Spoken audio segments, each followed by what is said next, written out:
नमस्कार, आज हम बात करेंगे कि एप्लास्टिक एनीमिया क्या होता है, इसके साइन सिम्पटम्स क्या हैं और इसके ट्रीटमेंट ऑप्शंस क्या हैं। तो सबसे पहले बात करें कि एप्लास्टिक एनीमिया क्या है। एप्लास्टिक एनीमिया में जो होता है उसमें पेशेंट्स का जो बोन मैरो सेल्स होते हैं, जहाँ से स्टेम सेल्स होता है, वो ब्लड सेल्स को बनाना बंद कर देता है। यानी कि पेशेंट्स में ब्लड की कमी होने लगती है।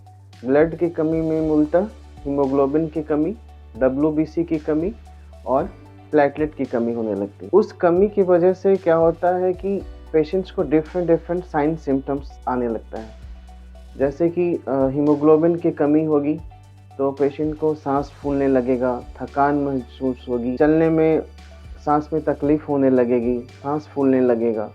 दूसरा है कि प्लेटलेट की अगर कमी होती है तो उसकी वजह से उसको बॉडी में कहीं कहीं से अपने आप रक्त की स्राव होने लगी, जैसे कि गम ब्लीडिंग्स होने लगेगा, नेजल ब्लीड होने लगेगा, पेशाब से खून आ सकता है, पैखाने में खून आ सकता है।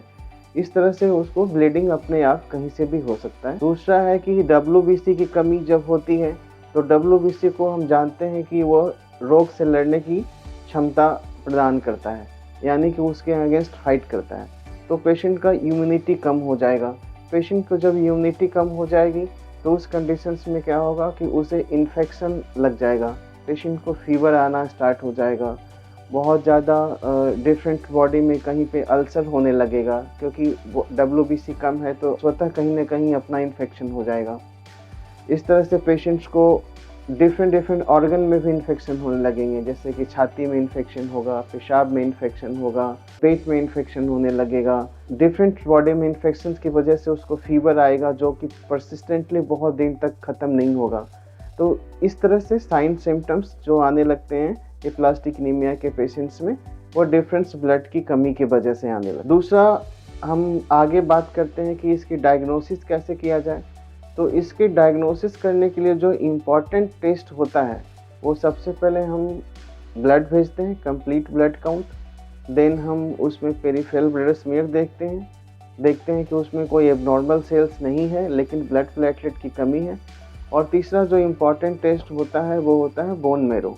बोन मैरो में देखा जाता है कि ब्लड जो बनाने वाली सेल्स है वो कम है, मतलब बोन मैरो की सेलुलरिटी कम होती है, तो वो ब्लड पूर्ण रूप से नहीं बना पा रहा है, उसकी परसेंटेज जो होती है काफ़ी कम होती है। तीसरा, आगे जो और भी डायग्नोसिस का जो प्रक्रिया होता है उसमें जो सपोर्टिव, जो काउजेटिव कारण होते हैं एप्लास्टिक एनीमिया के, जैसे वायरल इन्फेक्शंस किसी को हो गया, किसी को अदर इन्फेक्शंस की वजह से हो गया, किसी को जेनेटिक कारण से हो गया, किसी को PNH एक प्रॉब्लम होता है, क्लोन फॉर्मेशन, उसकी वजह से होता है। तो डिफरेंट कारण को हम पता करते हैं कि एप्लास्टिक एनीमिया का क्या कारण है। उसके कारण को जब हम पता लगा लेते हैं तो हम फाइनल ट्रीटमेंट पे बढ़ते हैं। तो ट्रीटमेंट का जो प्रक्रिया होता है, इसमें एप्लास्टिक एनीमिया में सबसे इम्पॉर्टेंट होता है supportive care.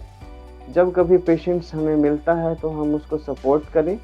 First of all, जैसे ब्लड प्रोडक्ट की सपोर्ट की ज़रूरत है, जिस चीज़ की कमी है, ब्लड की कमी है, तो हम ब्लड को चढ़ाएं। अगर इन्फेक्शन पेशेंट्स को हो रहा है तो ब्लड कल्चर भेजें, एंटीबायोटिक्स लगाएं। अगर कहीं से ब्लीडिंग आ रहा है तो ब्लीडिंग रोकने की दवाई को हम दें। इस तरह से हम सबसे पहले सपोर्टिव केयर करें, सपोर्ट बहुत इम्पॉर्टेंट होता है। देन फर्दर हम क्यूरेटिव ट्रीटमेंट प्लान के बारे में बात करते हैं। तो क्यूरेटिव ट्रीटमेंट पे हम जब आएँ अगर एप्लास्टिक एनीमिया के केस में, तो सबसे इम्पॉर्टेंट जो होता है बोन मैरो ट्रांसप्लांट।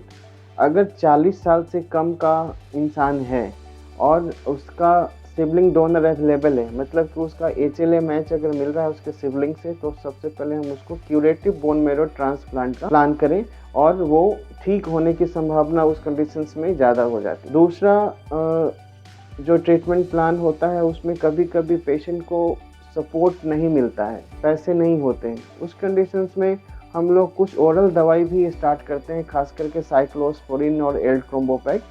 तो जो पुअर पेशेंट है जिसको सपोर्ट नहीं मिल रहा है, उसमें हम लोग कभी कभी ओरल ट्रीटमेंट देके भी काम करते हैं, लेकिन उसका इफेक्ट इनिशियल में आता भी है, हो सकता है कि बाद में इफेक्ट नहीं भी है। तीसरा जो ट्रीटमेंट का प्रक्रिया होता है उसमें इम्यूनोसप्रेसिव थेरेपी, जैसे ATG।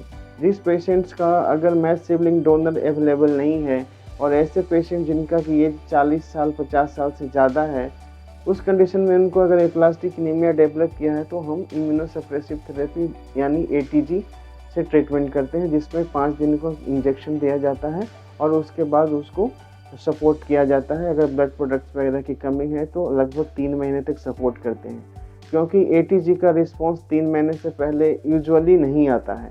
कभी कभी आ भी जाता है लेकिन यूजुअली 3 महीने के बाद ही आता है। तो उस 3 महीने में हमको blood and blood products and other infection जो कंट्रोल है उसको हम सपोर्ट करेंगे। तो इस तरह से एप्लास्टिक एनीमिया का ट्रीटमेंट प्लान है।